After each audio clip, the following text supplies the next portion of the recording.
어머님, 이제 연세도 있으시니 보장성 보험 하나 들어두시죠. 어머니, 제가 정성껏 만들었어요. 많이 드세요. 그날 밤 갑자기 체했던 일. 단순한 우연이었을까요? 석 달 전부터 주말마다 찾아와 청소를 도와주던 며느리의 손길. 어머니 방은 제가 직접 정리할게요. 어머니는 거실에서 쉬세요. 그때마다 뭔가를 찾아보려 했던 건 아닐까요? 네, 보험금 정산은 다음 주에 해주세요. 절벽에서 사고가 나도 보험금 받을 수 있다고요? 알겠습니다. 할머니 조심하세요. 특히 절벽 근처에 가시게 되면 아드님이 사진 찍자고 하실 거예요. 그때 무조건 도망가셔야 돼요. 지난달부터 벌써 5분의 어르신들이 비슷한 여행길에 오르셨습니다. 그중 3분이 이틀 전 뉴스에서 봤어요. 제주도 절벽에서 사고로 위장된 사건들. 여보, 우리 정민이가 설마 그럴 리가. 아무리 세상에 믿을 사람 없다지만 자식들이 내 돈을 노리고 이렇게까지.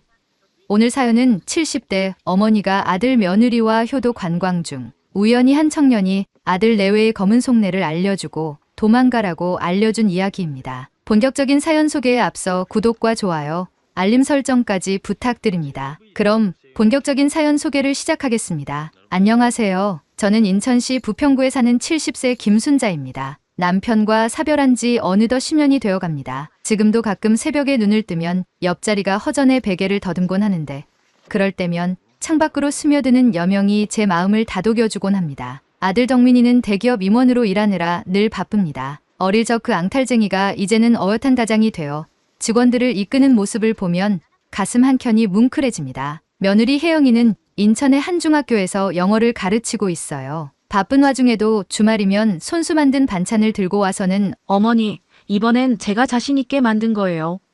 하며 환하게 웃곤 합니다. 저는 무교동에서 40년 넘게 식당을 하다 5년 전에 정리했어요. 그 세월 동안 깨진 그릇만큼이나 많은 시련도 있었지만 단골 손님들의 정이 저를 지탱해 주었죠. 지금은 작은 연금으로 살림을 꾸려가고 있습니다. 매일 아침 5시면 어김없이 아파트 앞 무궁화공원을 산책합니다. 무릎 관절이 좋지 않아 예전처럼 빠른 걸음은 힘들지만 길가에 핀 민들레 한 송이, 새들의 노랫소리 하나에도 행복을 느끼는 나이가 되었네요. 가끔 벤치에 앉아 있으면 길고양이들이 다가와 제 무릎을 비비곤 하는데 그 따스한 온기가 참 그리운 것을 닮았어요. 그러던 어느 날 정민이가 제주도 효도 여행을 가자고 했습니다. 처음엔 바쁜데 무슨 하며 사양했지만 아들의 눈가에 맺힌 미안함이 마음을 흔들었죠. 결국 여행을 결심했는데 공항에서 만난 한 청년의 말 한마디가 저의 세상을 무너뜨렸습니다. 요즘 뉴스에서 종종 보도되는 효도 여행 사기. 남의 일이라 생각했던 그 이야기가 제 앞에 닥칠 줄은 몰랐습니다. 세상에서 가장 믿었던 아들인데 그날의 이야기를 들려드리려 합니다.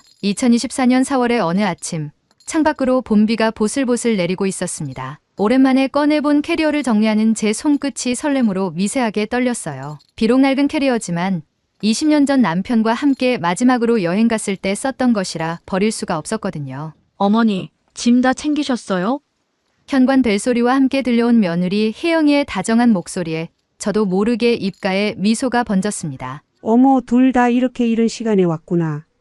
문을 열자 정민이가 양손 가득 도시락을 들고 서 있었어요. 아침 일찍 호텔 주방장에게 부탁해서 준비했다나 봐요. 바쁜 아들이 이렇게까지 신경 써준다는 게 왠지 마음 한켠이 찡해졌습니다. 어머니, 손 주세요. 제가 꼭 잡고 모시고 갈게요. 정민이가 내민 손을 잡는 순간 퍼뜩 옛 생각이 났어요. 30살의 어느 봄날 아버지와 마지막 여행을 떠나던 정민이의 뒷모습이 그때는 미처 몰랐네요. 세월이 흘러 제가 그 자리에 서게 될 줄은. 차 안에서 흘러나오는 클래식 음악 소리에 절로 눈이 감겼습니다. 창밖으로 스치는 가로수들이 봄비에 젖어 반짝이고 있었어요. 뒷좌석에 앉은 저를 힐끔힐끔 살피는 정민이의 눈빛에서 왠지 모를 긴장감이 느껴졌습니다. 어머니, 혹시 춥지는 않으세요?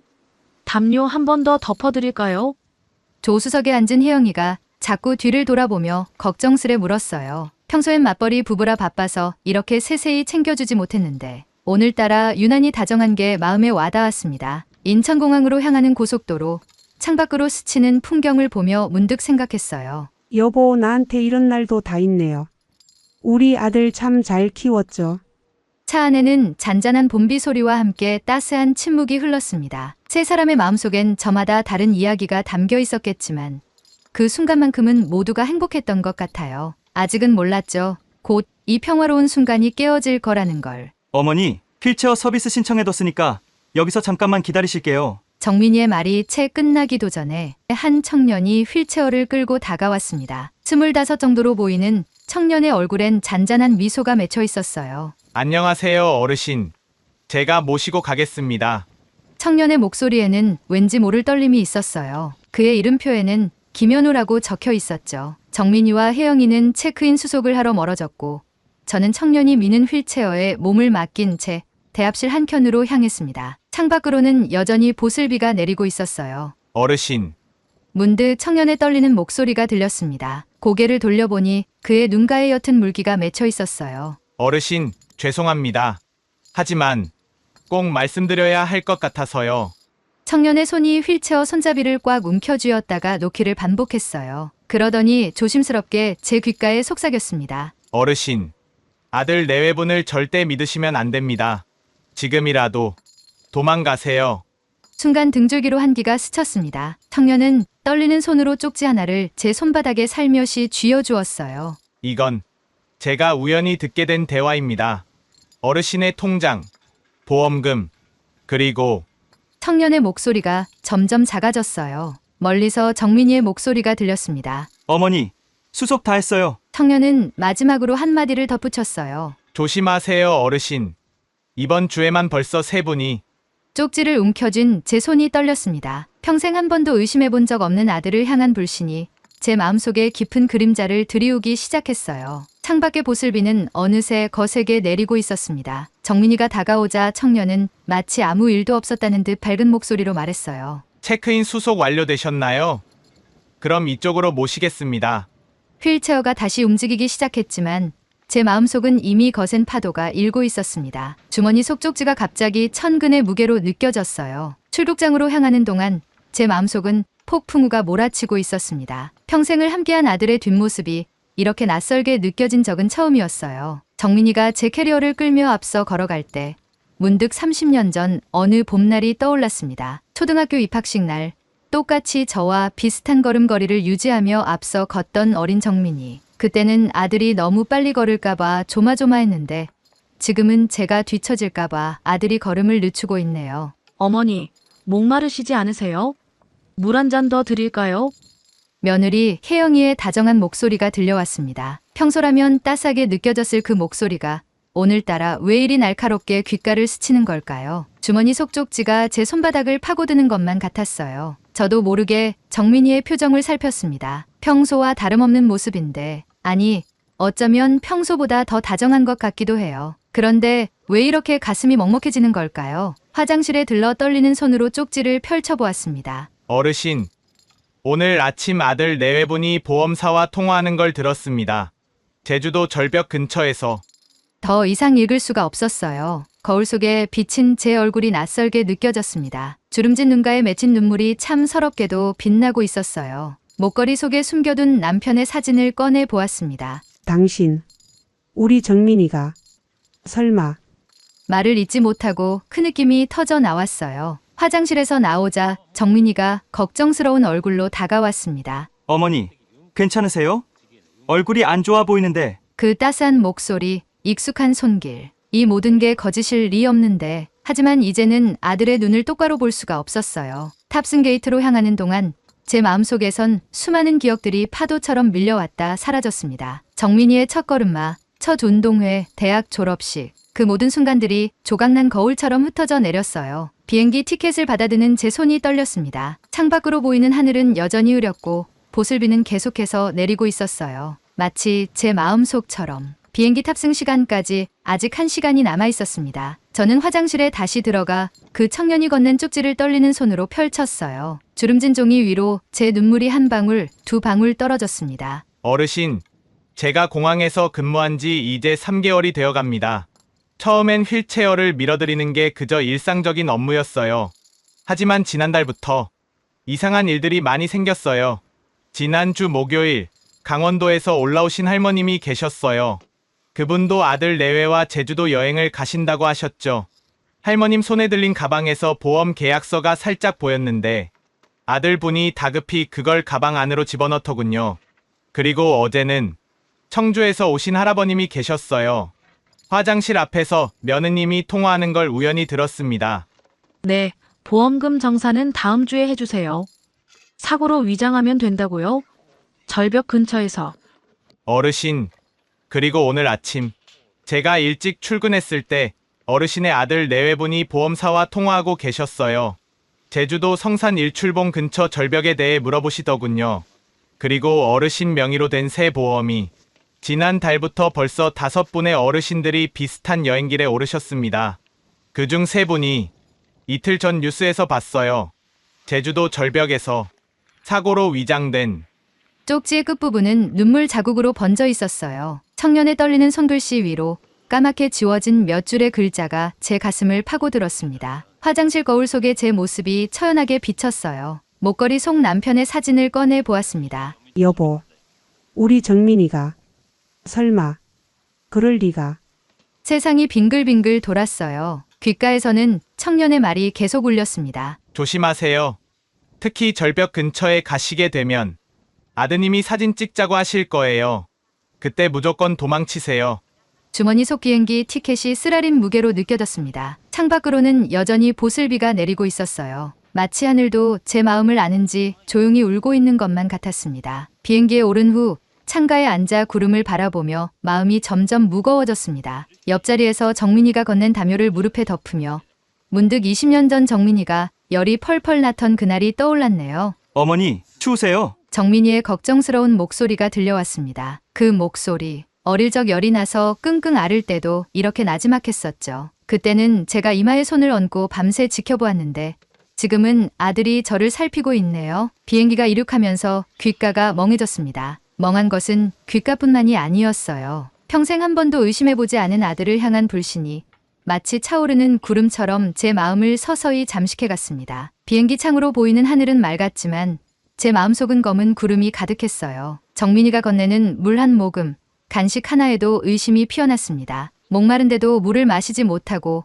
배고픈데도 간식을 거절했어요. 어머니, 이따 도착하면 성산 일출봉부터 가보실까요? 경치가 참 좋대요. 정민이의 말에 등줄기로 식은땀이 흘렀습니다. 청년의 쪽지에 적혀있던 그 절벽, 순간 머리가 아찔해졌어요. 옆좌석 정민이의 은은한 콜롱 향기, 어릴 적 아들이 졸업식 날 처음으로 뿌렸던 향수 냄새와 똑같은데 오늘따라 왜 이리 숨막히게 느껴지는 걸까요? 남편과 찍은 마지막 가족사진에서도 정민이는 이 향수를 뿌렸었는데 비행기의 작은 흔들림에도 가슴이 덜컥 내려앉았습니다. 이런 마음을 아는지 모르는지 정민이는 평소처럼 다정하게 미소 지었고 혜영이는 여전히 살갑게 저를 챙겼어요. 그 평범한 일상이 지금은 왜 이리 낯설게 느껴지는 걸까요? 기내식이 나왔을 때 혜영이가 정성스레 포크로 음식을 잘라주었습니다. 문득 지난 설날 혜영이가 끓여준 떡국이 떠올랐어요. 그때도 이렇게 정성스레 떡을 잘라주었는데 지금 생각하니 그때 떡국에도 뭔가가 있었던 게 아닌지 의심스럽습니다. 손목시계를 바라보며 한숨을 삼켰습니다. 남편이 마지막으로 선물해준 이 시계, 바늘이 돌아가는 소리가 마치 제 심장 소리처럼 불안하게 들렸어요.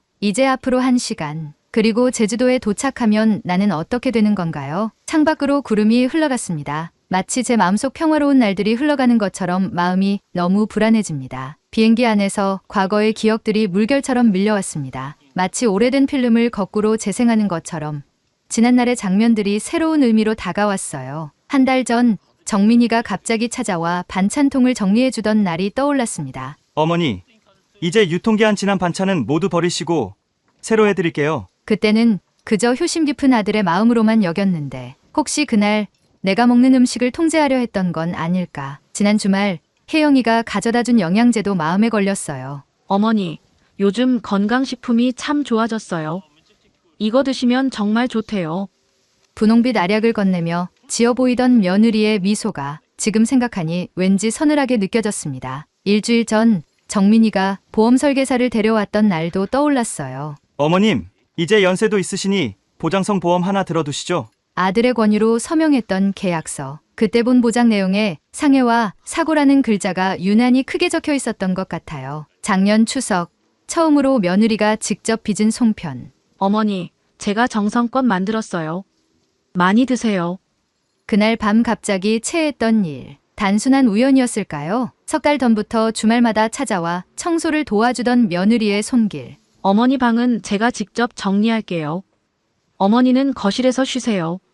그때마다 뭔가를 찾아보려 했던 건 아닐까. 통장이나 인감도장이나 지난달 정민이가 휴대폰을 새로 바꿔주겠다며. 어머니, 이제 스마트폰 쓰시는 게 좋아요. 제가 위치 추적, 아니, 긴급 연락이 될 수 있게 설정해 드릴게요. 그때 잠깐 머뭇거리며 했던 그 말이 이제야 의미심장하게 들리는 걸까요? 창밖으로 흐르는 구름을 바라보며 한숨이 나왔습니다. 비행기 안의 흔들림이 마치 제 마음처럼 불안하게 느껴졌어요. 옆에서 깊이 잠든 정민이의 얼굴을 바라보았습니다. 어릴 적 그토록 순수하던 내 아들의 얼굴에서 지금은 왜 이런 그림자가 보이는 걸까요? 손목시계의 초침 소리가 제 심장 소리와 겹쳐 들렸습니다. 이제 곧 제주도에 도착하겠죠. 과연 이 여행의 끝은 어떻게 될까요? 제주공항 근처 한 카페에서 잠시 쉬어가기로 했습니다. 혜영이는 음료를 주문하러 갔고 정민이는 전화를 받으러 밖으로 나갔어요. 화장실에 다녀오겠다며 자리를 비운 사이 테이블 위에는 정민이의 여행 가방만이 덩그러니 놓여 있었습니다. 문득 가방의 지퍼가 살짝 열린 것이 보였어요. 그 틈으로 하얀 서류 봉투의 끝자락이 삐져나와 있었죠. 잠시 망설였습니다. 평생 남의 물건을 함부로 본 적 없는 제가 떨리는 손으로 그 봉투를 꺼내 들었어요. 봉투 속에서 처음 발견한 것은 제 보험 증권이었습니다. 두툼한 서류 뭉치를 넘기는 제 손가락이 바늘에 찔린 듯 아려왔어요. 사망보험금 5억. 그 숫자가 제 눈앞에서 춤을 추는 것만 같았습니다. 그 아래로 발견한 건 제주도 지도였어요. 성산 일출봉 절벽 부근에 붉은 동그라미가 쳐져 있었고 옆에는 정민이의 삐뚤빼뚤한 필체로 시간이 적혀 있었습니다. 내일 오후 4시 썰물. 마지막으로 본 것은 병원 진단서였어요. 제 이름으로 된 진단서에는 초기 치매 증상이라는 글자가 선명했습니다. 그런데 전 언제 병원에 다녀왔던가요?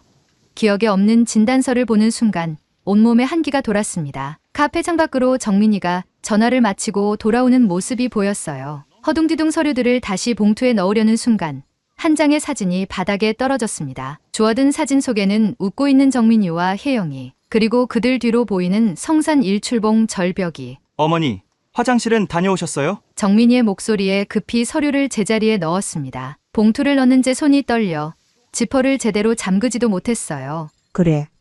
대답하는 제 목소리가 낯설게 들렸습니다. 혜영이가 건네는 따뜻한 차를 받아들며 문득 이게 마지막 차일지도 모른다는 생각이 스쳤어요. 창밖으로 바다가 보였습니다. 푸른 물결 위로 갈매기 한 마리가 외롭게 날아가고 있었어요. 저녁이 되어 제주도의 첫날 일정을 마치고 호텔로 돌아왔을 때였어요. 정민이가 제 손을 꼭 잡더니 말했습니다. 어머니, 사실 아까 그 청년 때문에 많이 걱정되셨죠? 그 순간 제 눈에서 눈물이 흘렀습니다. 정민이는 조심스럽게 휴대폰을 꺼내 보여주었어요. 화면 속에는 그 청년이 공항 여기저기를 배회하는 모습이 찍혀 있었습니다. 그 청년은 3개월 전부터 공항에서 종종 목격되던 분이에요. 정신질환을 앓고 계시대요. 어르신들을 보면 자신의 돌아가신 할머니라 생각하고. 정민이의 설명을 듣는 동안 제 마음속에서는 안도와 연민이 교차했습니다. 청년의 떨리던 목소리, 물기 어린 눈빛이 다시 떠올랐어요. 그 눈빛 속에 깃든 깊은 슬픔이 이제야 그 의미를 알겠더군요. 매일 아침 공항에 나타나서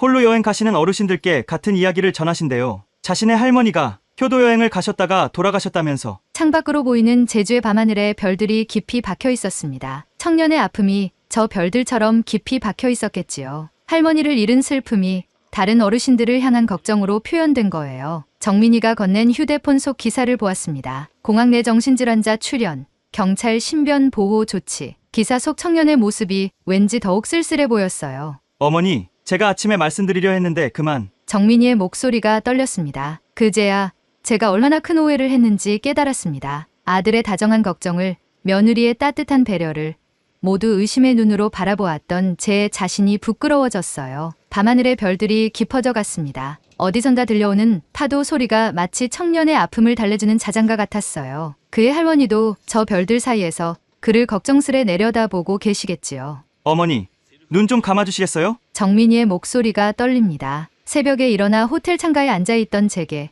아들과 며느리가 조용히 다가왔어요. 눈을 감으니 아들의 따스한 손이 제 손을 잡았습니다. 어릴 적 그의 작은 손을 잡고 유치원에 데려다 주던 날들이 떠올랐어요. 세월이 흘러 이제는 그의 손이 제 손을 감싸 안고 있네요. 이제 눈을 뜨셔도 돼요. 혜영이의 부드러운 목소리에 눈을 떴습니다. 테이블 위에는 분홍색 리본이 달린 서류 봉투가 놓여 있었어요. 그리고 그 옆에는 제가 좋아하는 생화 꽃다발, 아침 이슬을 머금은 프리지아 꽃잎이 반짝였습니다. 떨리는 손으로 봉투를 열었어요. 서류 첫 장에는 반듯한 글씨로 부동산 증여 계약서라고 적혀 있었습니다. 위치는 제가 늘 걷던 무궁화공원 바로 앞 새 아파트, 채광도운 15층. 어머니, 항상 공원 앞새 아파트 보면서 햇살이 참 좋아 보인다 하시잖아요. 정민이의 목소리가 살짝 떨렸어요. 매일 아침 산책하실 때 저희가 몰래 지켜보고 있었어요. 어머님 혼자 계시는 게 너무 걱정되어서. 혜영이의 눈가에 맺힌 눈물이 아침 햇살에 반짝였습니다. 창밖으로 날아든 한 마리 새가 창틀에 앉았어요. 마치 우리의 순간을 지켜보기라도 하듯 고개를 살짝 기울이고 있었죠. 눈물이 흘러내렸습니다. 어제의 모든 의심이, 모든 불안이 봄눈 녹듯 사라졌어요. 보험금 때문에 놀라셨죠? 이사 준비하면서 만약의 경우를 대비해서 알아본 거예요. 정민이의 말이 채 끝나기도 전에 저는 아들을 꼭 끌어안았습니다. 그의 등에서 느껴지는 심장 소리가 마치 제 심장 소리와 겹쳐지는 것 같았어요. 창가에 앉은 새가 부드럽게 날갯짓하며 하늘로 올랐습니다. 어제의 불안한 마음도 저 새처럼 훨훨 날아가 버렸네요. 아침 햇살 속에 우리 세 사람의 그림자가 하나로 겹쳐졌습니다. 테이블 위에 놓인 프리지아 향기가 은은하게 퍼져나갔어요. 마치 우리 가족의 사랑처럼 따스하게. 제주도의 마지막 아침이 밝았습니다. 호텔 베란다에 앉아 있으니 멀리서 파도 소리가 자장가처럼 들려왔어요. 정민이가 따뜻한 담요를 어깨에 둘러주며 말했습니다. 어머니, 오늘은 성산 일출봉에 가보실까요? 어제의 두려움이 무색하게 아들의 목소리에서는 따스한 봄날의 햇살 같은 온기가 느껴졌어요. 절벽 앞에 서자 바다가 한눈에 들어왔습니다. 정민이는 조심스레 제 팔을 잡아주었고 혜영이는 책 넓은 모자를 씌워주었죠. 문득 20살의 정민이가 처음 취업했던 날, 제가 아들의 넥타이를 메어주던 순간이 떠올랐어요. 어머니, 여기서 사진 한 장 찍으실까요? 어제였다면 오해했을 이 말이 지금은 그저 아들의 사랑이 담긴 진심으로 들렸습니다. 사진을 찍던 중 갈매기 한 마리가 우리 곁을 스쳐 지나갔어요. 놀란 저를 정민이가 얼른 붙잡아 주었죠. 아들의 품에서 느껴지는 체온이 어릴 적 그를 안아주던 때의 온기와 똑같았습니다. 점심으로 제가 좋아하는 고등어구이를 주문했어요. 혜영이가 가시를 발라주는 모습이 마치 딸 같았습니다. 옆자리에서는 정민이가 제 밥공기에 국물을 살짝 부어 비벼주었죠. 남편이 살아있을 때 늘 하던 것처럼. 어머니, 새 집에서는 저희가 매일 찾아뵐 수 있어요. 앞으로는 더 자주 이렇게 함께해요. 혜영이의 말에 눈시울이 붉어졌습니다. 창밖으로 날아가는 갈매기들이 우리의 이야기에 축복을 전하는 것 같았어요. 따스한 봄바람이 불어와 제 뺨을 쓰다듬었습니다. 마치 하늘나라에 계신 남편이 당신 참 좋은 아들 두었네. 라고 속삭이는 것처럼. 테이블 위에 놓인 세 잔의 녹차에서 김이 모락모락 피어올랐습니다. 그 김이 마치 우리 세 사람의 마음이 하나로 이어지는 것처럼 보였어요. 창 너머 제주의 봄햇살이 찬란하게 빛나고 있었습니다. 이제야 알겠어요. 이번 여행의 진정한 의미는 서로를 향한 믿음과 사랑을 확인하는 소중한 시간이었네요. 공항으로 돌아오는 차 안에서 저는 아침 햇살에 반짝이는 제주의 바다를 바라보았습니다. 멀리 성산 일출봉이 희미하게 보였어요. 이제는 그곳이 불안함이 아닌 따스한 추억으로 남게 되었네요. 공항에 도착하자 정민이가 조심스레 말했습니다. 어머니, 그 청년, 아침 일찍부터 저기 서 계시네요. 출발장 한켠에 그 청년이 서 있었어요. 어제와 같은 자리, 어제와 같은 표정으로 휠체어를 밀며 그의 곁을 지날 때 저는 살며시 손을 내밀었습니다. 걱정해 주셔서 고마워요. 청년의 눈가에 맺힌 이슬 같은 눈물을 보며 말했어요. 당신의 할머니도 분명 하늘에서 손주를 자랑스러워하고 계실 거예요. 청년의 떨리는 손이 제 손을 살짝 잡았다 놓았습니다. 그의 손길에서 느껴지는 온기가 마치 오래전 정민이의 어린 손을 잡았을 때와 같았어요. 비행기가 이륙할 때 창밖으로 제주의 하늘이 점점 멀어져 갔습니다. 옆자리에서 깊이 잠든 정민이의 숨소리가 편안하게 들려왔어요. 며느리는 조용히 제 무릎 위에 담요를 덮어주었습니다. 이제 곧 새로운 보금자리에서의 생활이 시작되겠죠. 매일 아침 무궁화공원을 산책하고 저녁이면 아들 내외와 함께 밥을 먹게 될 거예요. 어쩌면 가끔은 그 청년도 생각나겠지요. 창밖의 구름 사이로 한 줄기 햇살이 비춰들었습니다. 마치 하늘에 계신 남편이 당신 참 좋은 여행이었지요. 라고 속삭이는 것 같았어요. 네, 여보. 정말 좋은 여행이었어요. 의심이 믿음이 되고 오해가 사랑이 된 우리 가족에게 가장 특별했던 3일간의 여행이었답니다. 비행기가 구름 위로 솟아오를 때 제 마음속에는 이미 다음 여행에 대한 설렘이 가득했습니다. 이제는 의심 없이 두려움 없이 그저 우리 가족만의 이야기를 써내려갈 수 있을 것 같아요. 가족이 있다는 건 정말 행복한 일이에요. 지금까지 저의 사연을 들어주셔서 감사합니다.